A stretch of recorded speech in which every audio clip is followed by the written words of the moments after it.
Bueno, que el Señor les bendiga, Dios bendiga a Esteban Alberto Pujada y bendiga a toda la familia que está ahora reunida acá en nuestra casa. Ellos se están viendo a través de la otra pantalla. Bueno, que el Señor les bendiga y vamos a tocar un tema interesante aquí en Hechos capítulo 19, versículo 11. Y vamos a ir leyendo poco a poco. Y dice la palabra así, en el nombre del Padre, del Hijo y del Espíritu Santo. Y hacía Dios milagros extraordinarios por manos de Pablo. Esto es algo importante de entender, porque muchas veces cuando uno ora por los enfermos, a veces es un poco difícil hablarlo, explicarlo o decirlo, porque según como lo diga uno es como las personas lo van a tomar. Pero acá dice que Dios hacía muchos milagros por la mano de Pablo. ¿Qué significa esto? Que Dios usaba a Pablo como una herramienta, como un instrumento en su obra, ¿sí? Entonces, más allá de que Dios hace los milagros, utiliza a una persona para llevar a cabo lo que Dios quiere hacer. Solamente uno es un instrumento en la cual Dios nos usa para hacer todo lo que Él quiere hacer en este mundo. Entonces, dice que Dios hacía milagros por la mano de Pablo. Ahora, de tal manera dice que aún se llevaban a los enfermos los paños o delantales de su cuerpo y las enfermedades se iban de ellos y los espíritus malos salían. Bueno, respecto de todo esto de lo que es sanidad, milagros, y aún llevar los paños, yo tengo muchas experiencias de esto. Por ejemplo, estaba en un lugar predicando, una hermana me dijo que una chica joven estaba en el hospital, tenía un bebé y tenía cáncer. Y bueno, no sabía cómo hacer para traerla a la campaña. Entonces, yo le dije, bueno, traiga un vestido de ella, de los que usa en este momento. Y lo trajo a la campaña. Ella tenía cáncer. ¿Y qué sucedió? Que cuando trajo el paño, oramos, lo llevó la hermana, se lo puso, y después que le hicieron las revisaciones, después de un día, no sé cuánto habrá pasado, se encontró que esta hermana estaba completamente libre de cáncer. Muchas veces algunas personas discuten un milagro de esta forma, pero acá está escrito en la palabra y así se debe creer. Y aparte que yo he tenido la experiencia, la oportunidad de tener la experiencia de orar por personas que tenían enfermedades como cáncer o enfermedades como algunas personas han estado postradas en cama y me han dicho, pastor, voy a traer siempre estoy hablando de recorridos por diferentes lugares. Me decían, bueno, voy a traer las vestiduras de mi hermana que está postrada en cama, y bueno, las trajo, yo no la vi más hasta la próxima vez que pasé por ahí. Me dijo, pastor, ¿se acuerda cuando usted trajo el paño? Cuando yo traje el paño, dice la hermana, y se acuerda que usted oró. Bueno, mi hermana un día llegó a su casa, y cuando llegó a su casa, ella no la encontraba por ningún lugar. Era un día domingo, y ¿qué pasó? Que cuando la busqué la encontré en un lugar de deportes donde practicaban fútbol. Ahí estaba ella mirando, sentada tranquilamente, después de haber estado postrada durante mucho tiempo. Así que estos testimonios yo se los doy para que ustedes vayan entendiendo, ¿sí? Bueno, dice, ahora, Pero algunos de los judíos exorcistas ambulantes intentaron invocar el nombre del Señor Jesús sobre los que tenían espíritus malos, diciendo: os conjuro por Jesús, el que predica Pablo. Y bueno, hay que entender cuál es la circunstancia y qué es lo que pasaba en aquellos tiempos, ¿sí? Y aún ahora.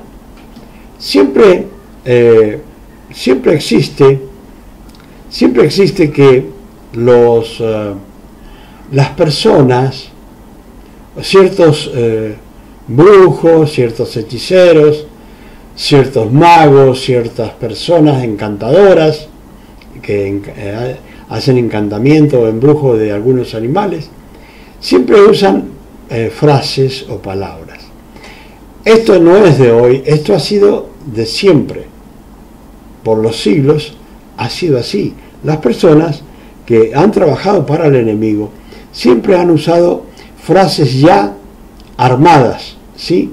Así como nosotros tenemos el Padre Nuestro, que lo enseñó nuestro Señor Jesucristo, así los brujos tienen frases y oraciones, las cuales el diablo le ha dado para hacer sus brujerías, ¿sí? Entonces, ¿qué pasa?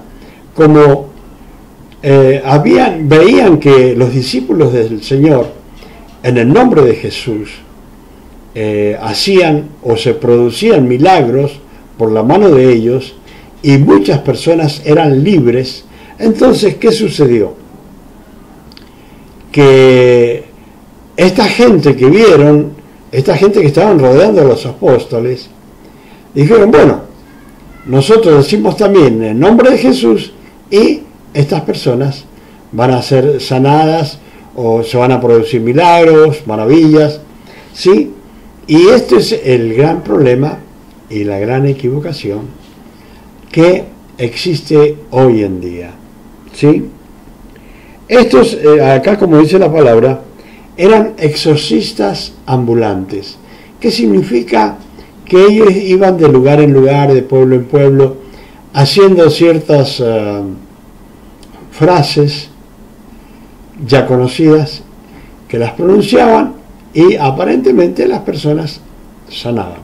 Una de las cosas que las personas deben saber, que el diablo hace milagros, ¿sí? Y el primer milagro que hizo fue hacer que la serpiente hablara, ¿sí? Porque la serpiente no hablaba, pero que él hizo ese primer milagro. Ahora, una de las cosas que nosotros tenemos que entender es que los milagros de Dios son milagros verdaderos, lógicamente. Los milagros que hace el enemigo o que hacen los siervos del enemigo son milagros mentirosos y milagros diabólicos, ¿sí? Dios bendiga a Matías Velasco, Dios lo bendiga. Entonces, ¿qué sucede? Que, por ejemplo, hay veces que el enemigo tiene ciertos lugares copados. Acá en la Argentina tiene varios lugares copados el enemigo, en las cuales las personas van y presentan a varias personas presentan a esos lugares, llevan vestidos, llevan qué sé yo, guantes de boxeadores, bicicletas, hasta motos llevan algunos. ¿Por qué? Porque aparentemente ese ídolo que hay por ahí, ellos han ofrendado o le han prometido una ofrenda a ese ídolo, y bueno, al ver que el ídolo le ha cumplido, ellos han ofrendado. Ahora, una de las cosas que las personas deben saber, que cuando una persona promete algo a un ídolo, si le cumple el milagro, lógicamente ya se está metiendo en un campo y entregándose en las manos del enemigo. Y esa es una de las cosas que deben entender. Se están entregando en las manos del enemigo, ¿sí? Entonces, cuando una persona le pide a un ídolo, eso no...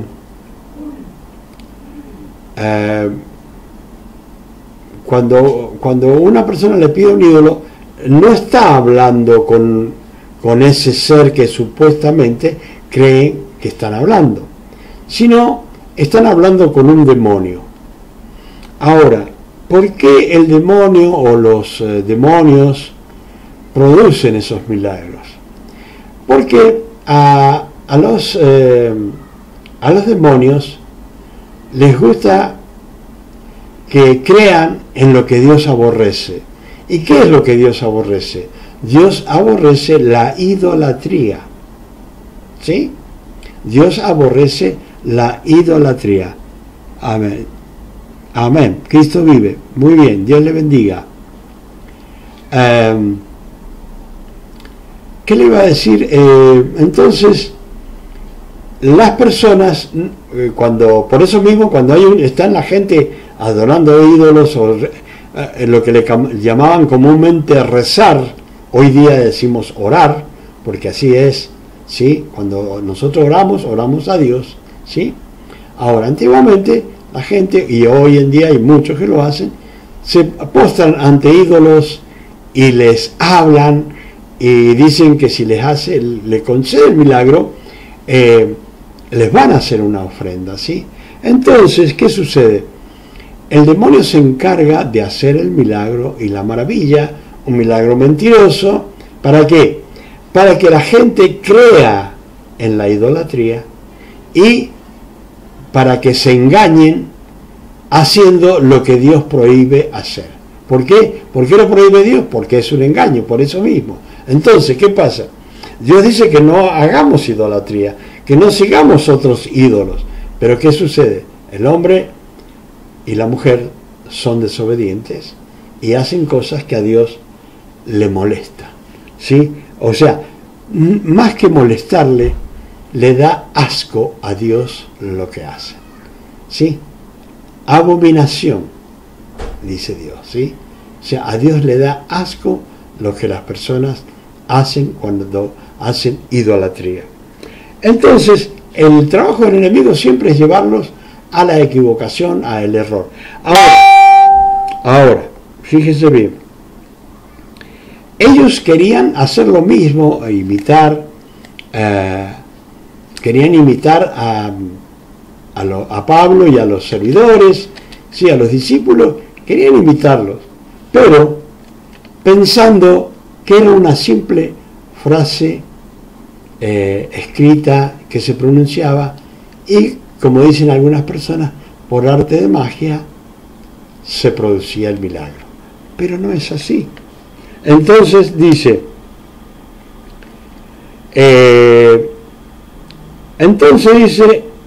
ambulantes intentaron invocar el nombre del Señor Jesús sobre los que tenían espíritus malos, diciendo, os conjuro por Jesús, el que predica Pablo.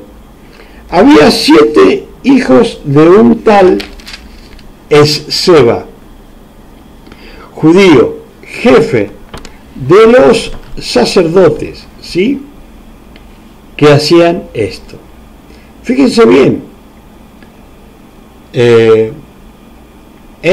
está hablando de un sacerdote principal en una iglesia judía, ¿sí?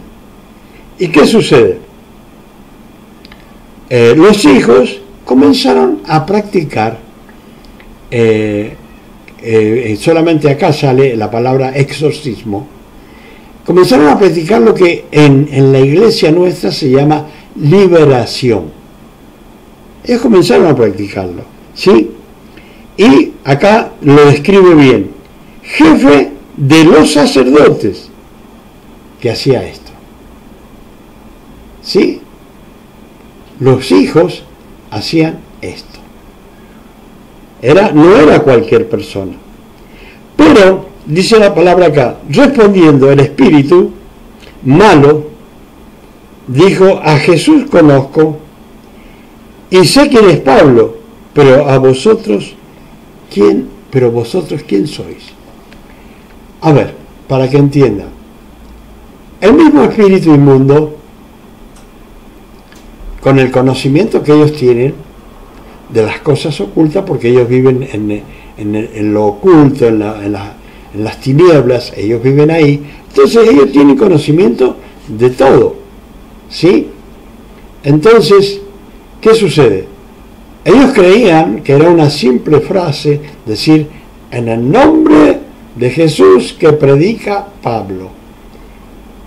Y eso, para ellos era una frase, pero para nosotros no es una frase, ¿sí? Cuando nosotros trabajamos para el Señor, trabajamos en el nombre de Jesús, ¿sí? Pero estas cosas tienen otras que implican. ¿Qué es lo que implica? La santidad y la consagración. Entonces, fíjense ustedes lo que pasó. Pero respondiendo el espíritu malo dijo: a Jesús conozco y sé quién es Pablo, pero vosotros quién sois. Por ejemplo, lo primero que Dios me dio fue lo que se llama liberación, ¿sí? Al comenzar nomás en el Evangelio, a los tres meses más o menos, Dios me llamó para este trabajo. Estoy hablando de 39 años atrás, ¿sí? Estoy hablando del 81, 2, de esa época estoy hablando. Entonces, Dios me llamó a hacer este trabajo. Yo quiero decirles que esto no es un trabajo como el predicar la palabra, ¿sí? ¿Por qué? Porque predicar la palabra las podemos predicar todos, pero para hacer lo que se llama liberación o el exorcismo que querían hacer estas personas, se requiere, como les dije, santidad y consagración. Ahora, para nosotros que conocemos al Señor, que todo el tiempo estamos viviendo en el Señor, que estamos trabajando para Él y que estamos viendo cómo se producen milagros, maravillas, sanidades y liberación. Bueno, para nosotros es común ver el poder de Dios manifestándose en diferentes personas, ¿sí? Ahora, ¿qué sucede? ¿Por qué el Espíritu le responde así? Una de las cosas que yo siempre le enseño a las personas,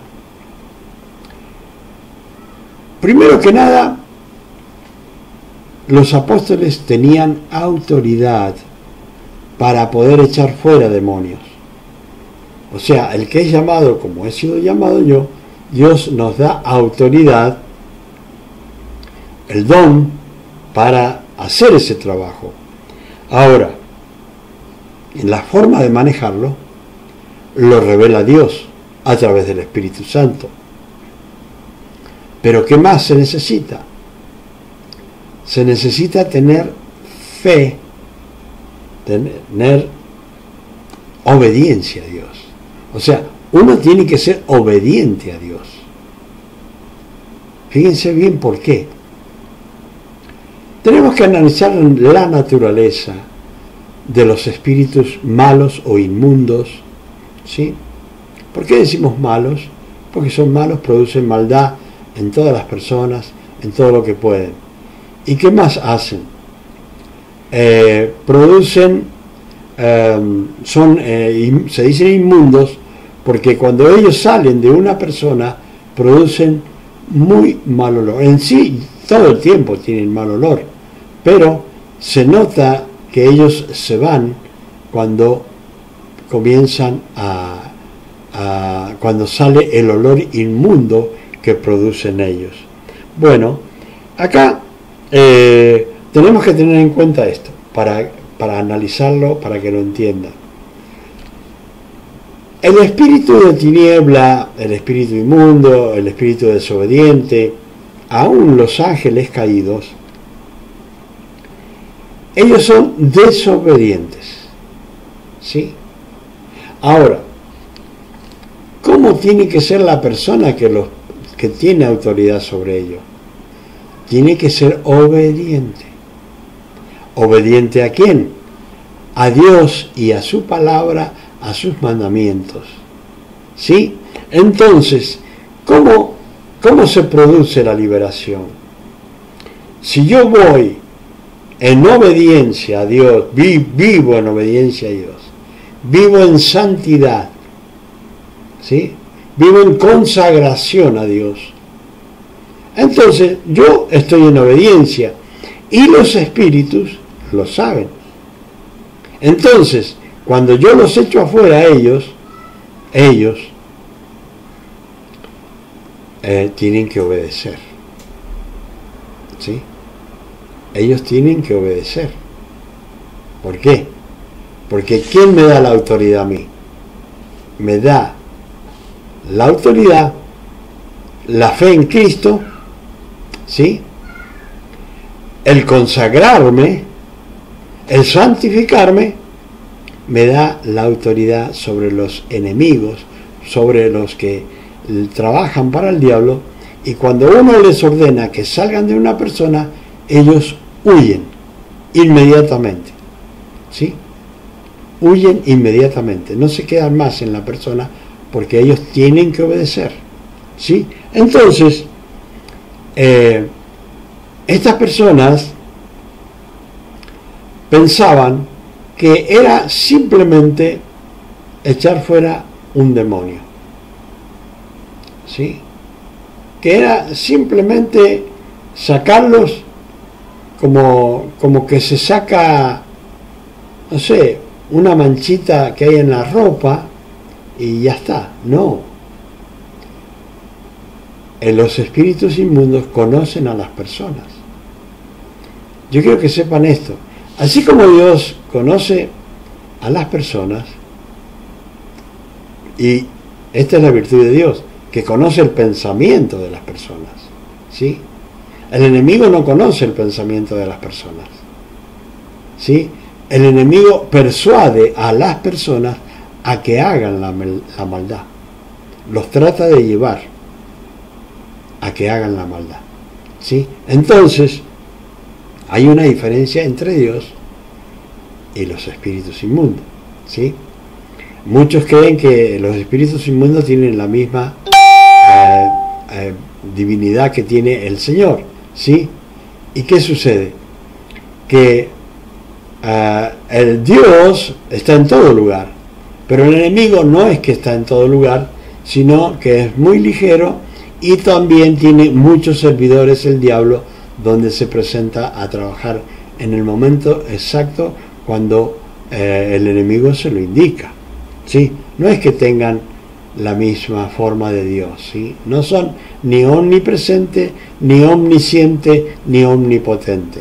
Quiere decir que el único que tiene todo poder es Dios, el único que está en todo lugar es Dios, y el único que lo sabe todo es Dios, ¿sí?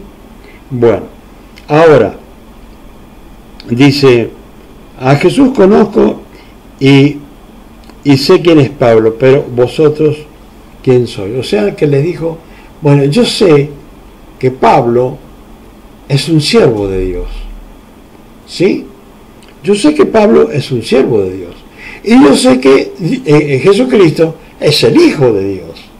¿Por qué lo saben ellos? Y bueno, porque ustedes tienen que entender que todo lo que existe porque Jesucristo existe, ¿sí? Si no existiera Jesucristo, no existiría nada.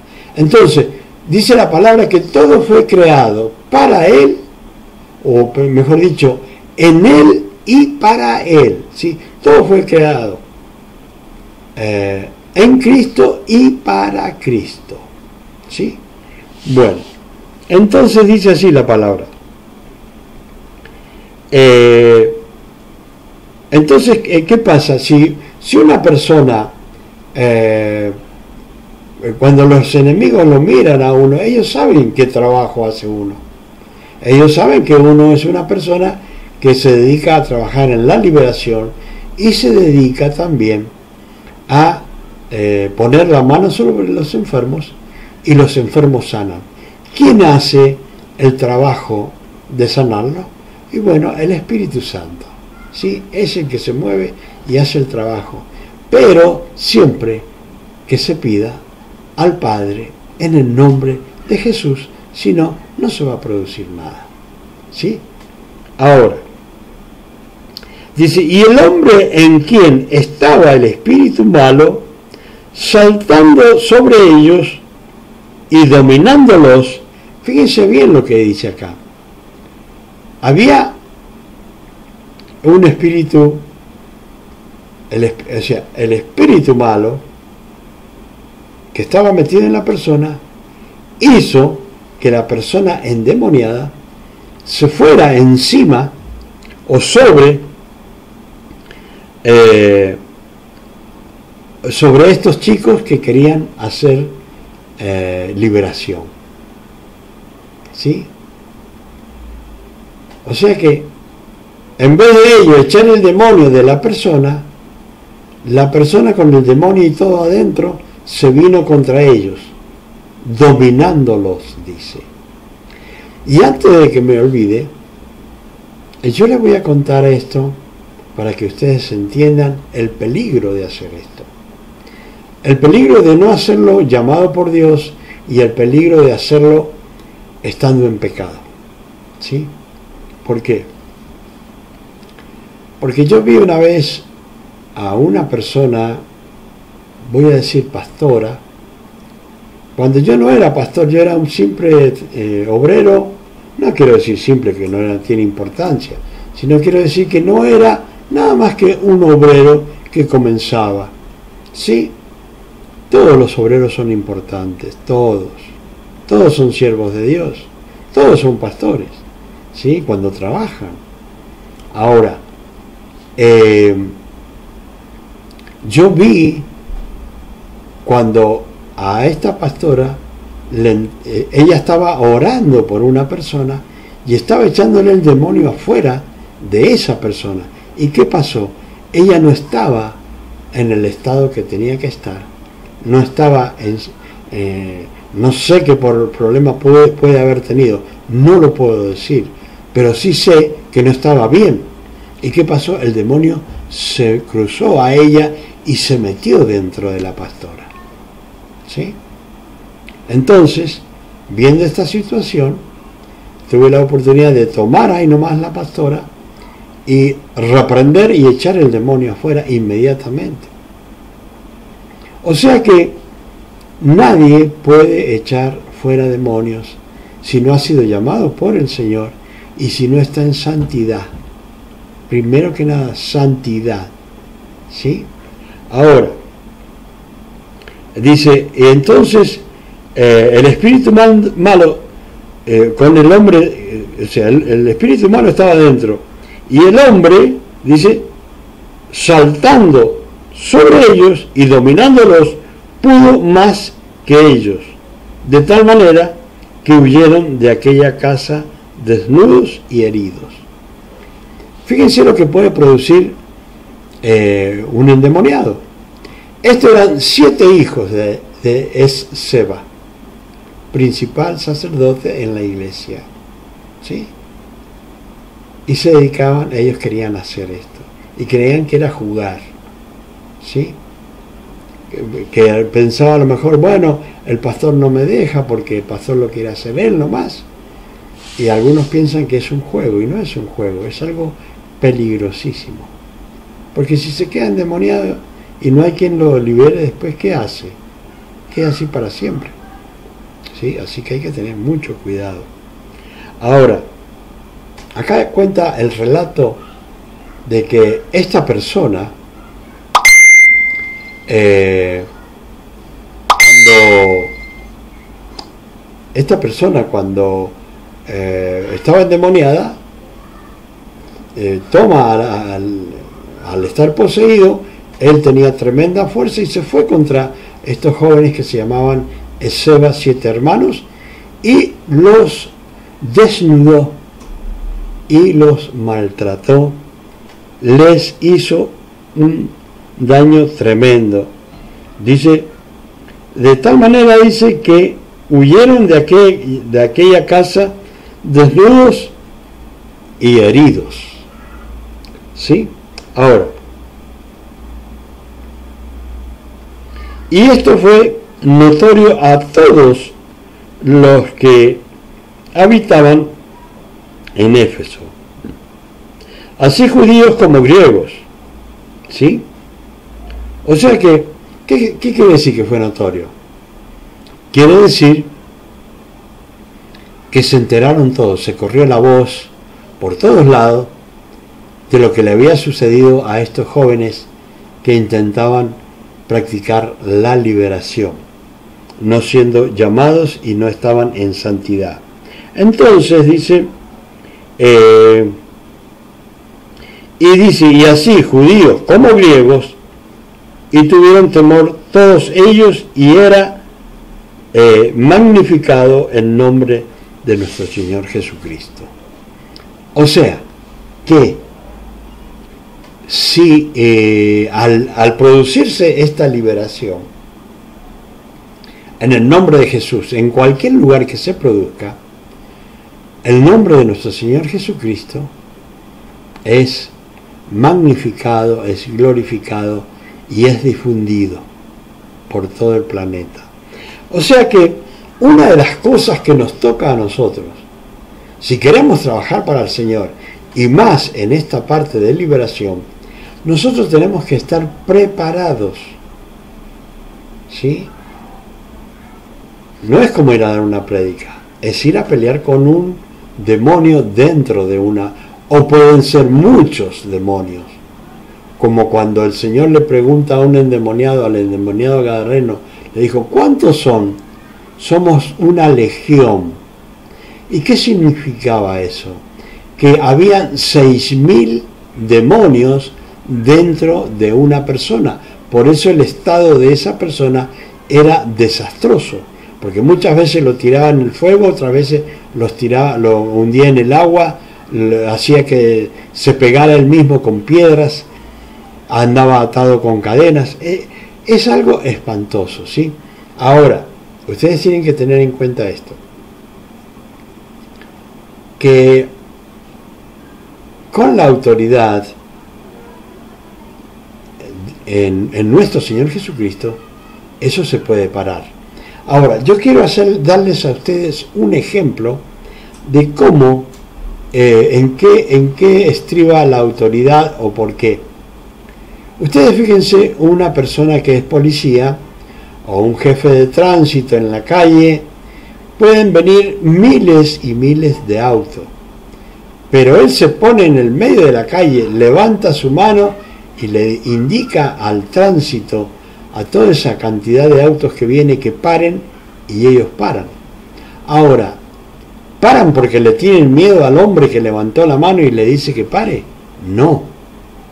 Le tienen miedo a él porque él está respaldado por alguien que es poderosísimo, que es nuestro Señor Jesucristo, nuestro Padre Celestial y el Espíritu Santo. ¿Sí? Entonces, cuando la gente ve a una persona de tránsito que para el tránsito, ellos saben que detrás de ese hombre está toda la policía del lugar, está toda la autoridad del lugar atrás de ese hombre. Entonces le tienen que obedecer. Así pasa cuando uno va a liberar.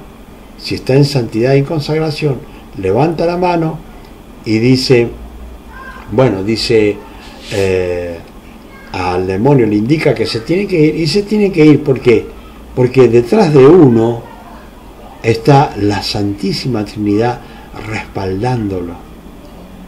Y esa autoridad se obtiene cumpliendo los mandamientos y estando bien con el Señor.